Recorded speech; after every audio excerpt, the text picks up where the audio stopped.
So I think you really got to sit back and find what's going to motivate me to actually pursue that growth, because a lot of people don't have motivation.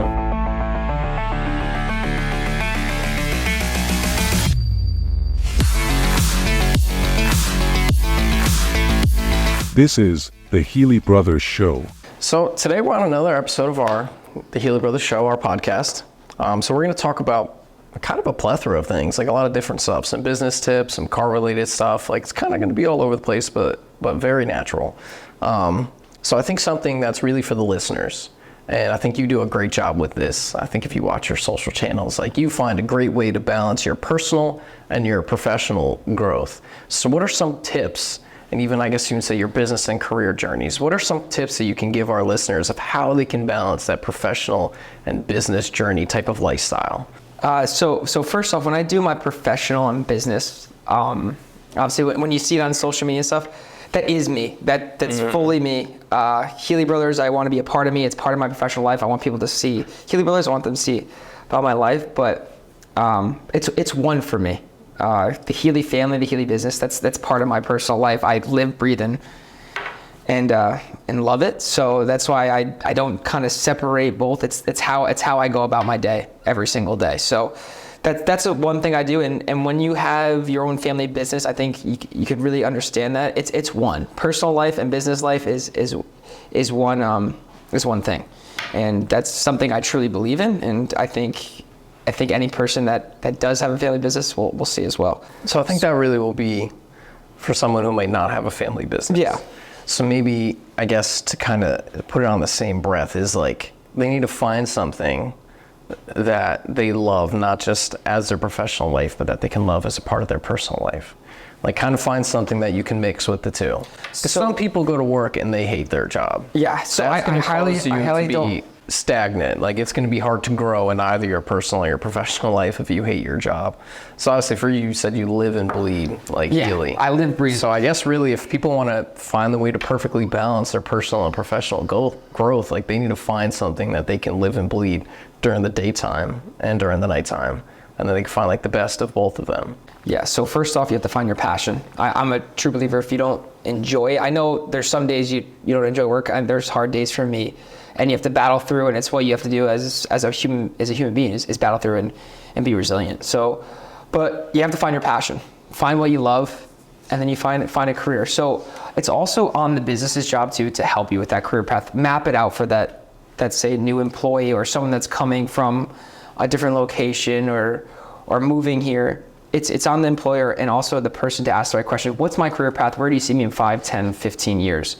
And I think that really helps. So we try at Healey Brothers is to really, really map it out for you. So say you want to be a technician, we have the apprenticeship, and then we see, hey, then you become a senior tech, then you become the master tech. And we map out the different training levels, the different people you work with, the different things you'll learn, whether it's when you're learning electrical or engine components. There's so many different things. In the sales side of it, there's also that career path of, say, you're starting in sales. There's always that training. You'll have up to 3 months to really train. You learn from a manager. You work with manager one-on-one. We have classroom setting in our conference rooms. We set up learning every single week. Hyundai is going to have a great one. Yeah, and then Hyundai is going to have a football field size conference room. So I think that first part is the passion. Find the passion. Then you find the place where you really want to work, and you're looking up like how they treat the community, how your first interview goes, the people you like. Have you heard other employees there say they love it? And then when you go there, make sure your career is mapped out. You just don't want to go there like, oh, I just need a job. Yes, there's some people like that, but I think you have to see the future to kind of know where your growth pattern is, and you have to put that hard work in too. And then to like separate that from personal and private kind of life, like you said, I think there is a separation for most people, and that all comes down to if you have to love your job to separate it to really love to be happy at home. I think it's that same kind of balance. So when you go home, you can really relax, let go, and know that, hey, I get to wake up and go tomorrow, and I'm going to enjoy my job today. I'm not going to just go through the motions and grind it out. I think something that's a big part of it, like I want to say you said something about pursuing or motivation or finding like something you like. So another like aspect of that is actually like finding something that motivates you to do good in your job. Because not everyone can really have the resilience to want to go from a lube tech to a master tech. Like you really have to have a motivation to do that. And some people's motivation differ. Like you may have just found someone you like and you want to be able to provide for them as a family. Or maybe you're by yourself and you want to buy a nice car, so you have to like up your income. So I think you really got to sit back and find what's going to motivate me to actually pursue that growth. Because a lot of people don't have motivation. So really have to sit back and figure out like what motivates me to actually pursue that growth. Yeah, so I mean, I don't think for personal experience, there's not one thing that really motivates me. I think motivation for, as a human, I believe in has to come within. First off, you have to be dedicated, have good habits, and that should motivate you pretty well as you make progress. So like that being said, you can't rely on someone else to motivate you. If you're not motivating yourself within, I think you're really just doing yourself an injustice. And also, what you're trying to accomplish in life, it just will never get there if you don't have that internal drive and, like you said, motivation to really push yourself forward and go for goals. And they don't have to be always tangible goals. They could be personal life goals of, hey, I want to get here and be able to have my kids go to these crazy schools or whatever it is. Everyone has their different motivation, but you have to have it within. If you don't have it within, then I just don't think there's really anything else that can really motivate you. Yeah, I think it might sound silly of how I can find that motivation within. Like some people call it journaling, but I'll call it more or less you're talking to yourself. Like I don't say journaling as if I'm writing like, oh, I drank coffee today at 10 a.m. this, that, no. Yeah. It's more or less like if I'm trying to figure something out and me just thinking it, I can't really figure it out of why I need to do this or why I want to do this or what I want to do in the future, whatnot. It's really, I sit down and I just start writing. It starts off kind of hard. You're not really sure what the hell to write. But then eventually you're pretty much talking yourself through whatever you're trying to figure out. So I don't know how other people utilize journaling, but I utilize it more or less. I'll call it journaling, but it's really me talking to myself and figuring out through that issue and whatnot, or how to prepare myself for something. I call it journaling, but it's me talking to myself, and that's how I'll find my motivation. Like, why do I like this? And I start writing, and I start figuring out and whatnot, and then eventually all of them connect at the bottom of like why I want to do this certain thing in life or whatnot. So that's how I utilize journaling, and that's how I utilize like the motivation from within, is like trying to figure it out myself with writing everything down. So I take a couple notes on my phone, and I put a couple goals in there, what I want to acquire. Some are possessions that I like and work for, but a lot of it is business growth.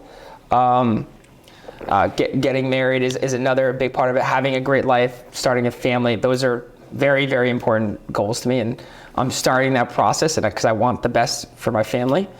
But a couple things I really believe in, like I said, I brought up habits, and habits are a big thing. Are what help you be not motivated, but productive in a day, and they cause little wins. So I'm a big believer of getting up super early. That's just what I like. You don't have to do it. There's people that are super successful that wake up at 9 a.m. There's people that wake up at 4 a.m. What time do you wake up? I like the 5 a.m. 5 a.m.? It's like my go-to. I think that's a good time. And a shout out to Kevin Hart. Kevin Hart will call you lazy. Yeah, the book that really got me going on that is The 5 a.m. Club by Robin Sharma. Like, and that book really just gave me a perspective of beating people to the punch. But the biggest thing I'm trying to get at, the habits stack wins, and one little win leads to bigger wins. So say you get out of bed, you make your bed, it's one thing done. You knocked it out. I go to work out every morning around 5:30 to 6 o'clock. It's another win for me. Come on, have my coffee. I'm knocking out little things. I get on my computer. I start knocking out my list that I write down. And if you see my chicken scratch in there, I'm writing down little things, but it's knocking down wins, and all before 9 a.m.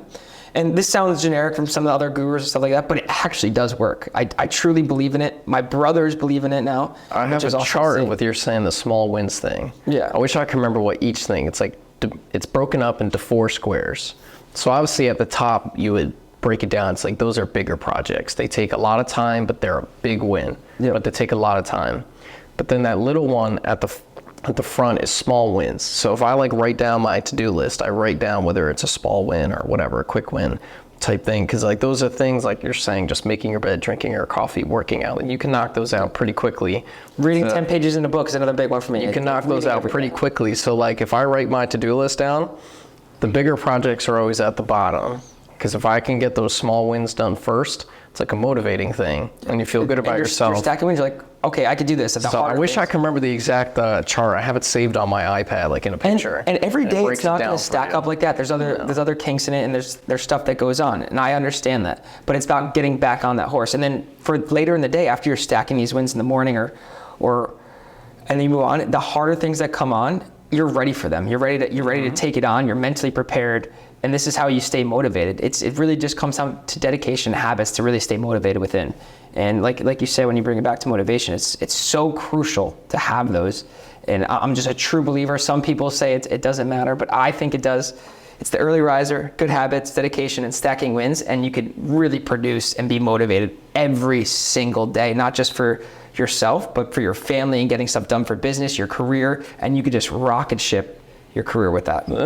A little habit I have, I don't remember how I found this, and it's not even that expensive. It's called the 5-minute journal. So I can talk, like one of these I have down here is like resilience playing, like for you navigating challenges, and whether it's your personal or professional life. So throughout a year where I needed resilience because certain life things, I found this 5-minute journal, and it starts you in the morning. The idea is you leave it by your bedside. So the first thing you do when you wake up, let's say you make your bed and then you write in this journal. So the idea behind it is you start your day with positive and you end your day with positive.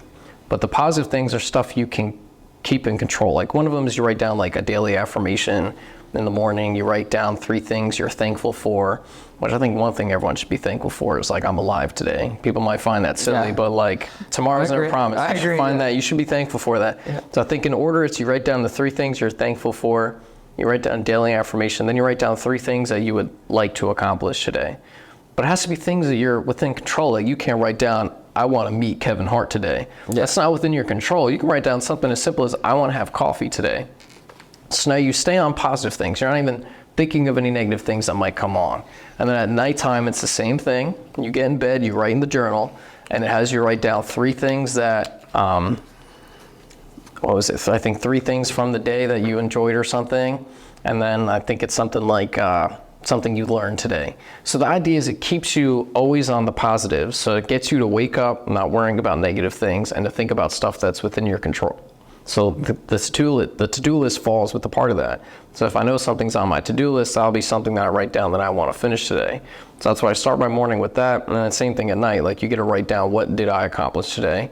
And what did I learn today? Sometimes honestly, you might write down like, I was lazy today. Like that's what I learned today is I was a little lazy. So maybe it's not completely positive.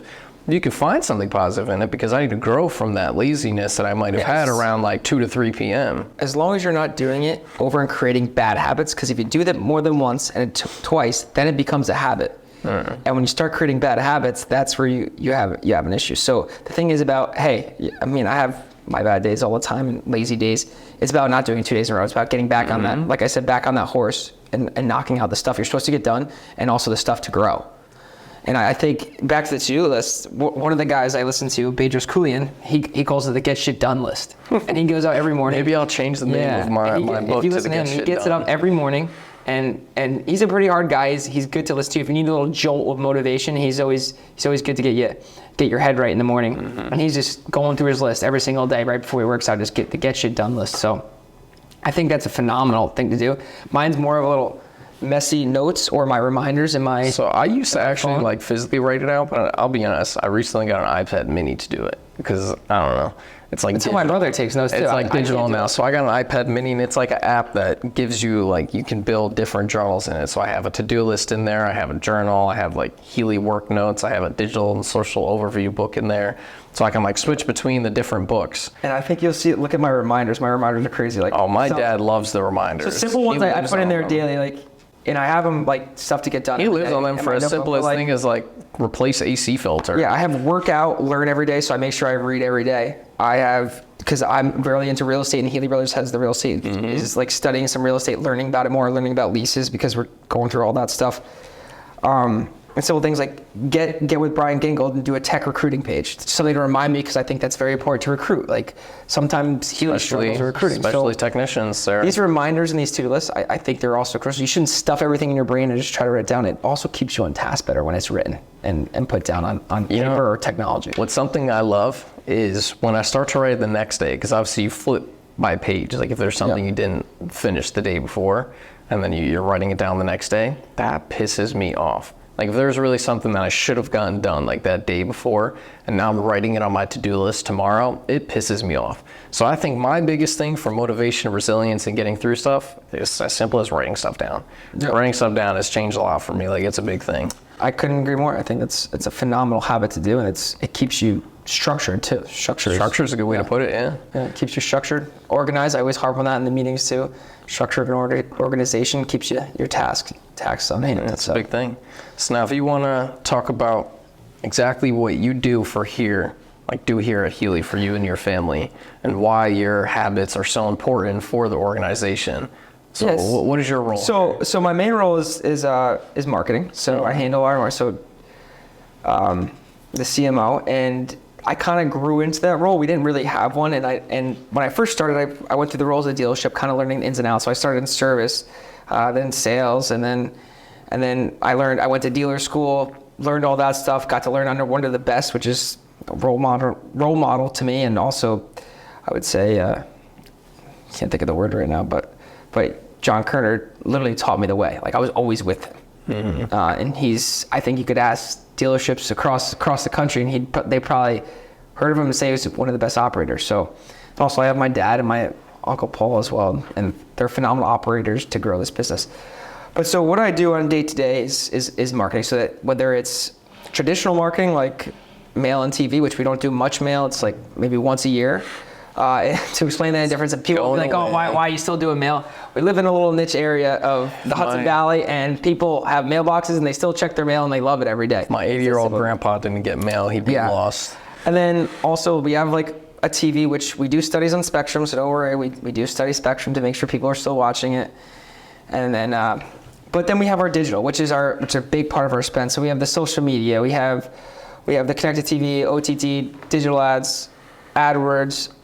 That's a big part of it, and that's something I work with Drew diligently on. And we also have some third parties like Dealers United, Dealer DNA, which is another partner of ours, Aristar Media, which is another partner. They help us with some of our buys. So every single day we're tweaking ads, looking at ads. I shouldn't say tweaking every single day, but we're looking at them, how they're performing. We could change real time. We want to make sure we have the right message, and month to month we're comparing analytics. And then we're also working with the content team to create certain stuff for our social media ads to make sure we're getting the right message out. Say, hey, there's a special on an F-250 today. Let's really harp this on for the rest of the month. There's extra incentives. Let's get it in the customer's hands and engage with them. And also we're using data too. And we're looking at what data sets work better for us to target our consumer and show them and actually get what they want in their hands and what they looked at. Because if you're just saying someone that's coming to our website looking at trucks, and then you go and send them, a sedan. Do you want a Hyundai Elantra? Yeah, like it doesn't make sense. So the ads have to be relevant. We want to make sure we're getting the right engagement. So that's like the marketing side, day to day, where me and Drew are always talking. We're talking to our third parties, analyzing data, coming up with the marketing for that month. So right now we're running to the end of the year is the year-end sales event. So that's our theme. We kind of have a theme for every different month, and just so it fits, because in the auto industry it's month to month. We look at it in a little bigger spectrum as a quarter, because it just helps us get a better judge on how the months are going and how the consumers are reacting. But that's kind of that part of it, the marketing side. We could always go in more detail on a whole nother podcast. We could break down social media and all that, connected TV, how we do it, what are they doing, 60 seconds, 30 seconds, 15-second videos, and having our teams create it. You'll see me put messages out. That could be a whole nother conversation. Yeah. And then also under me is a great team where we have the organic social media. So our team has grown. I think we have 10 people, 7 are creating content. There's 2 managing the content, and then 2 people making sure it gets done right. So that really is I think, our bread and butter, where we have our advantage above all other dealers and our competition. And we don't like to worry about the competition. We like to create our own path. And if we're worrying about the competition, I think we're falling behind. So we stay ahead of we're the head of the spear. And what we're trying to do there is build the giant organic audience. Organic audience is a huge thing. Yeah, and local organic audience. Yeah, I don't want people in California right now trying to sell cars. It's very hard. I don't even have enough cars. That's a big thing we even had to learn. There was a time where we were seeing tremendous TikTok growth. But the issue is we sat back and Steve and I looked at the analytics and it was like, oh shit, like we have followers, not even in this country like that, like, or even in different states where the majority of followers we're getting. So yeah, it looks cool on the surface, but like you have to come in to do business with us. So it's not like someone who sells t-shirts online and they could ship them all over the country or all over the world really. Yeah. So we sat back and granted, we saw less TikTok growth, but now our analytics are a little bit more targeted towards at least New York, and obviously TikTok added, you can add targeted ads. Phenomenal for us. So we started advertising on that too. Still before they did that, it was tough. Advertising's an old school word. Marketing's the new word. So because still before TikTok just recently did that, it was tough, and you can only do New York State, which obviously and TikTok has some new stuff coming out too. That's pretty awesome. Some kind of minor influencing stuff that you can do with their marketing. It's really cool. They released, I saw it last week, and we're one of the first dealers that will be on it, which is awesome. Oh, that's pretty cool. So we did see less growth. But when it comes to the organic audience, I mean, if I can't, granted, I'm not shipping a lot of cars countrywide. Yeah, we can, but we don't have enough inventory. I want to be able to help the demand in our area.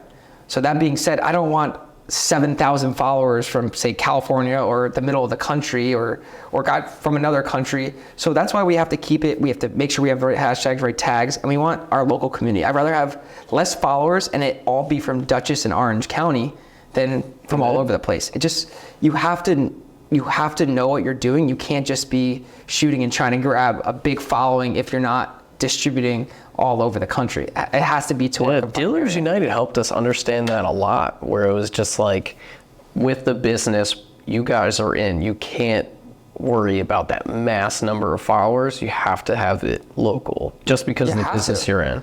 So even though our TikTok saw less growth, it was the appropriate growth now. It was what we realistically needed. It was the appropriate growth. It's people from our area. So depending on your business, for listeners, like, you have to sit back and realize, what type of social strategy do I have to take? Like, am I doing the appropriate one? If you're selling t-shirts, go ahead, get followers from Canada, get followers from somewhere in Europe, do whatever you want, because that fits your business model.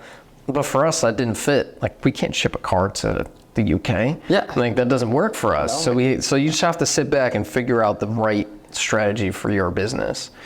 I agreed 1,000%. So, and now what is the exact title of yours? Chief Marketing Officer. Chief Marketing Officer. Okay. So Drew is the director of, like, marketing and social media. Okay, that's the one that I thought. Okay. Yeah. And then him and Justin are like the co-partners there. They have a little bit different jobs, positions, but overall they help each other so our teams can grow together because they work hand in hand. Yeah. And I think that's our structure right now has gotten so much better from when we first started. It used to be like just a scramble, but now we have a little bit of corporate structure, but we still get the creativity in there.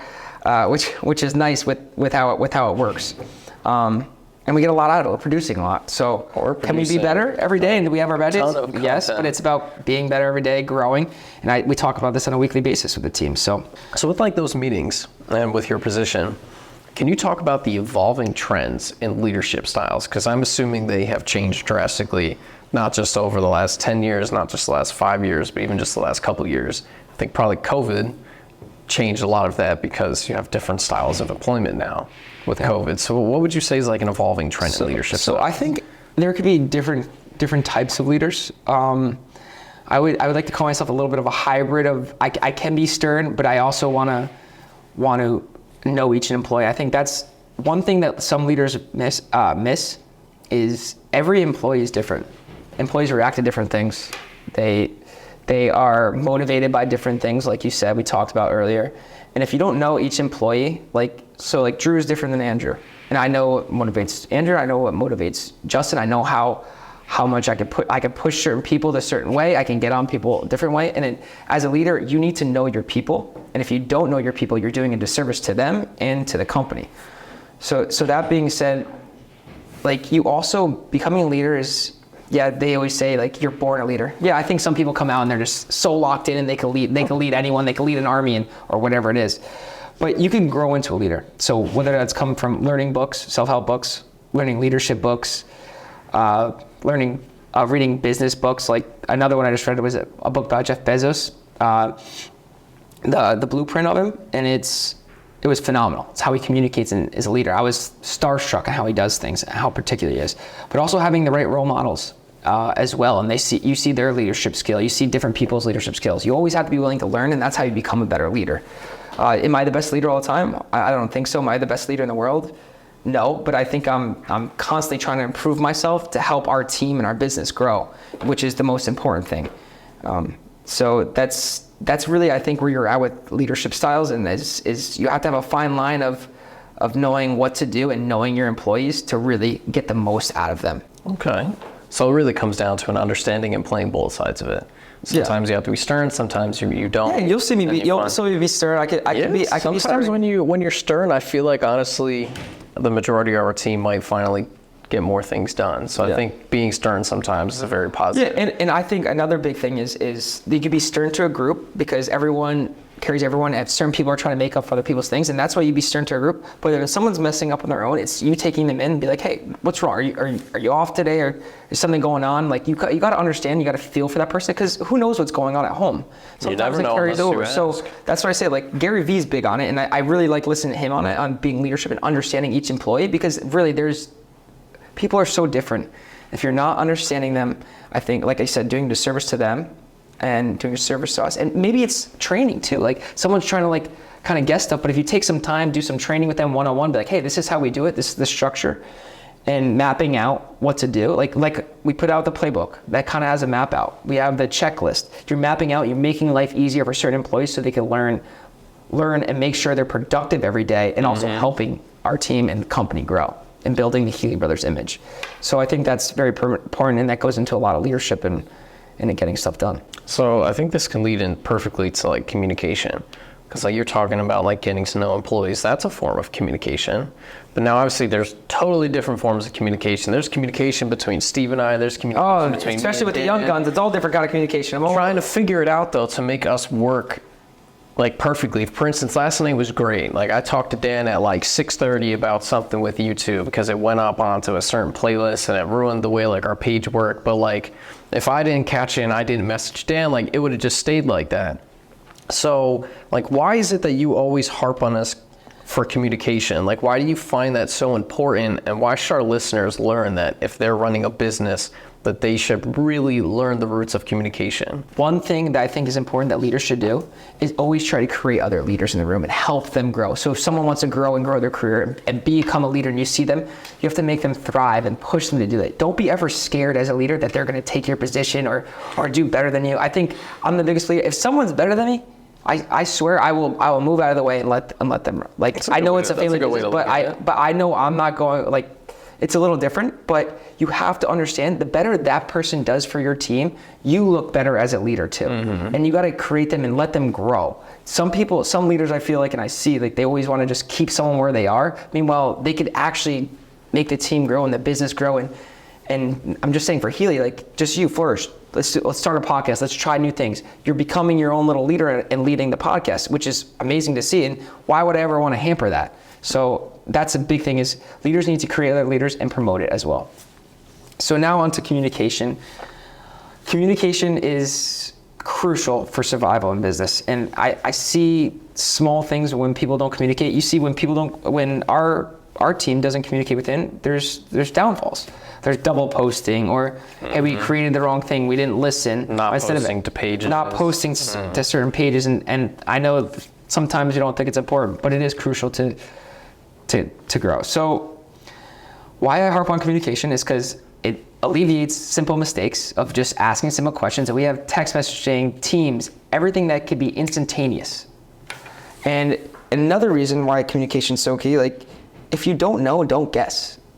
We're there to help you, and that's why communication is key. Like there's no reason not to say, hey Nicky, what's a better caption on this? This is what you created. You worked on this with Steve and Jay. What do you think about this? and you go, oh, hey, I think about this, this, and this, and then they go make their own thing about it. That's why I think communication, because you're not just making everything work better and be right, you're making the other person better and understand and learn more.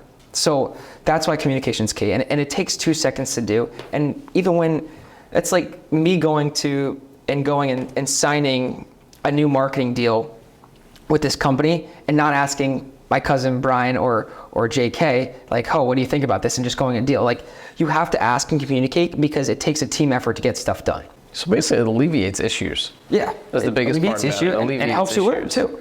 Like, and you get a different perception on something. So Brian might say to me, hey Jay, I don't know when we go to work with these other companies and sign deals, like, he's like, I don't know if this company does this right. And I'll be like, oh wow, I didn't really think about that. And then you, as a team, you could work out problems. That's a great way to put it. Working out problems is probably the best way to put it. Like, if you don't talk, how can you ever work out a problem? I'm just going to look at you and get it done, or just guess. Then it turns into a bigger problem when you're guessing. I think asking each other's opinions is a huge thing. Like, everyone has different anytime perception. Me and Dan are messaging about something, for instance, like the YouTube thing, part of it was like we put a short form video got up to the podcast playlist.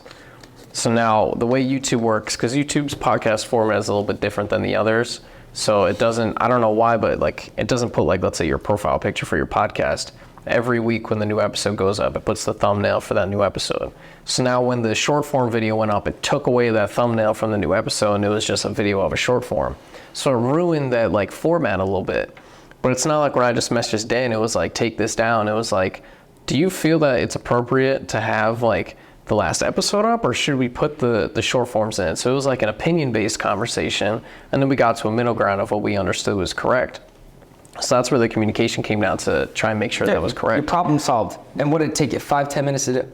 Honestly, if I look at a text message, probably less than that. Yeah. 5-10 minutes to do it. You solved the problem. You found what was right. What's going to work better? Yeah, it was super. What's going to work better for the brand, and what's going to make more sense for the consumer viewing it. And simple communication does it. And sometimes I don't communicate well, but I try to make it a point. So hey Drew, let's get this done, but what do you think about this? And I'm getting their opinion constantly. I'm getting my cousin's opinion constantly, and it's a phone call away. And I'll always take it and communicate. And if you have to ask me if it's like borderline, I will always take it. I think it's crucial. It's crucial in business. It's crucial in life. It's crucial in growth. So it's not like, for us, communication is a little different because we're not in person all the time. So that's where, like, the teams, text messages, emails, all comes into play.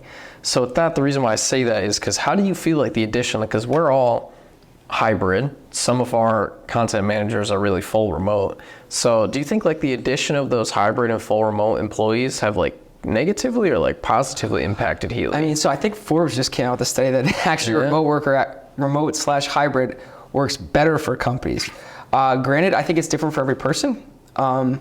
Do I like more of a hybrid style and getting people in and getting part of the action, knowing what's going on in the environment at the dealership, because you get a better feel with it, and you guys can be firsthand. I know Steve gets firsthand when he knows what's going on, and he give a report back, be like, hey, the guys are just not in it this week. Like, I'm just using it as a bad example, but they're knowing those guys are always in it and ready to shoot. But you get a better pulse on the business, what's going on, who to work with and stuff.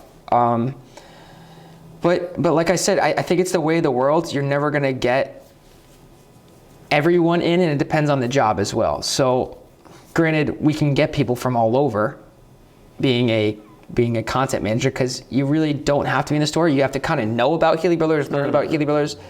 I don't know, I'm up in the air with both of it. Do I like seeing people every day? I'm a people person, so yes, I do. Okay. I think hybrid's the way to go. A few days in, few days on. Because being at home, there's some employees that we have that are so locked in at home, no one bothers them, and they're getting stuff done and knocking it out. Sometimes there's a lot of distraction where people are like, hey, pull you this way. Hey, I have a question for this. At home, there could be distractions. Drew hybrid, phenomenal hybrid. He gets at home, and he's literally locked in, and he'll knock out tasks like it's no other. Justin, same way. He'll be at home by himself, headphones in, knocking out tasks. But Justin will also go to the store. He'll find a quiet spot and knock stuff out as well. That's my favorite part to work. I like going to, like, we'll have the media room soon. So cafes. The media room is honestly a great thing. Like, I don't know. So you can lock people out. I don't always enjoy. I know you like that, Steve. I don't always enjoy working from home. I feel like I don't know. Sometimes it's just not as like. I tell you, I don't like it, but It's I also just love not- being. I love being here every day. So it's a little I don't know, different. maybe I'm it's biased. like I'm biased. Maybe it's like I 100%. enjoy getting out of the house to work, but it's even as simple as like Ready Coffee's behind my house, and it's the only location. that has You're it in love inside. with Ready Coffee. I am in love with They it. get a shout out every day. They do, but like the biggest thing is I go and work from there all the time. Except the other day I tried working from there, their music was so loud, like I left.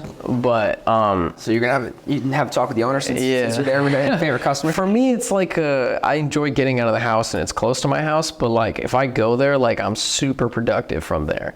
Even honestly, something as simple as like if I can go, because obviously like we're hybrid and whatnot, I can edit from pretty much anywhere.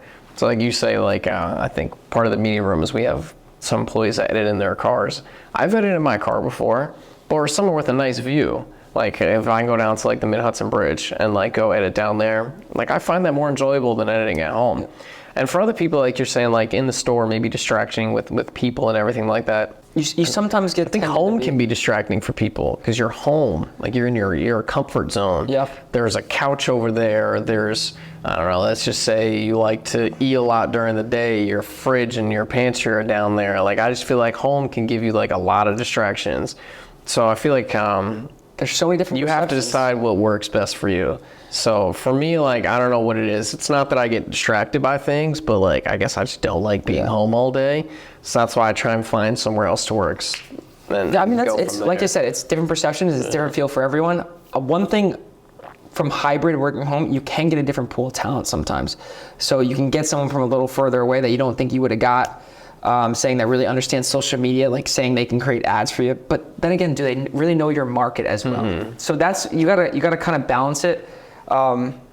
But personally, I love to be at all the stores. I love all the employees. Like I said, I'm biased anyways, but I absolutely love it. Like I love it. I love coming in here, seeing everyone. Mm-hmm. And when I'm on this side of the river, I literally go to every single store. You could ask anyone. I'm driving around constantly, seeing everyone, talking to everyone, seeing how everyone's doing, and also working. So like I think hybrid's the way of the future kind of get. Yeah, I can agree with that. So I see there's different ways that like positively or negatively too. Like impact it. it's on the manager, the boss to really to manage your employees, see their metrics. Are they performing? Are they getting their job done? Is it done correct? Yeah. So it comes on the leader to find that out. Like sometimes it doesn't work out, sometimes it works, and you move on from that person. It's also could be better for that employee as well as the team, but it also so it's just part of business, and you gotta really at the end of the day measure. I think there's two ways that I can really think of that are a big positive towards it.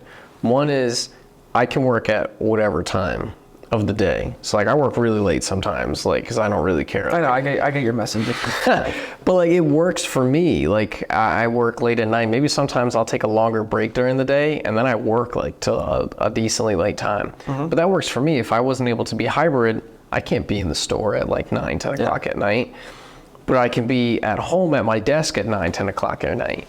And then I think another example I can think of is, for instance, our KBB. If they're sick, they can't work fully at home because I don't think they can get inbound calls, but they can work at home and still do outbound calls to customers. So now if there wasn't that hybrid ability, if someone is sick or if they just need to take off for the day, they wouldn't have been able to work from home. But now that hybrid is a thing, it's not even just about like the person being able to work, but for the business still is able to operate because of hybrid being a thing. So it helps alleviate like the missing person from your department. And COVID definitely accelerated that. We were able to adapt. So that's another good thing at Healey Brothers. We adapt. If you don't adapt, you die. So that's one thing we have done well. And this is, I mean, you pretty much just speak it and saying we're looking for top talent. We're hybrid. We offer different things. We want what works for Healey, what works for the employee as well. And we want to grow. So if you're a great employee, you work hard, and we kind of find your ins and outs of what makes you being more productive, we usually make it work and adapt. So it's we should make this a little clip for hiring, huh? Yeah, no, definitely. We can definitely make that for hiring. Yeah. But so you like to work late. I love to knock out tons of stuff at 5 a.m. in the morning, and I'm sure some of the managers here, if you go downstairs, they'll be like, "Why are you sending me an email at 5:15 in the morning?" Or forget about it. If I wake up earlier in that day, like a Friday when I'm up early, and I'm just buzzing. Yeah, I get messages from you early, and they get lost in my notification stream. I'm creative in the morning. I don't even see them at first because they're so early. Oh yeah. Between I get like other random notifications like Sprout emails. You got to be willing to scroll up. Then I scroll up and I'm like, oh man, I got a message from Jay at like 6 this morning. I didn't even see it. I think me and Drew were going after it today at 4:15 a.m. Oh man, yeah, I'm snoozing Drew's like, at that's that like time. he usually gets up with his newborn and then put her Newborns. back to bed, and then he gets a up. lot of sit down, and he'll have 2 hours where he's like free and he's just getting it done, and then we're going back Fair and enough. forth. So that's where, I guess that's a positive for a hybrid. yeah. Different times a day. So that's really all I had prepared today. I think I hope our listeners like get into this on how they can benefit their business. Really take Healey, how Healey has handled a lot of stuff, and use it as an example. Take the way that you handle your mornings and your days and use it as an example for themselves, and maybe try and create their own playbook, give their employees a playbook based off of our stuff. So we just wanted to really do this to give you an inside look of how Healey has utilized all different aspects of hybrid, remote, to-do lists, like anything, and I hope businesses listening to this can take some of these into account and maybe grow themselves. Yeah, and one thing is we're not a big business. We're a small business. It might seem like we're big in the Hudson Valley, Orange, and Dutchess County, but at heart we're really a small business. We're family owned, and this gives a little, I think, insight on how we operate, how serious I take it, how much I want to grow and be better for not just the team I manage now, but for the whole group. And I want us to be here we're here for over 45 years. I want us to be here for another 50, 100 years. I want it to last. I want it to grow.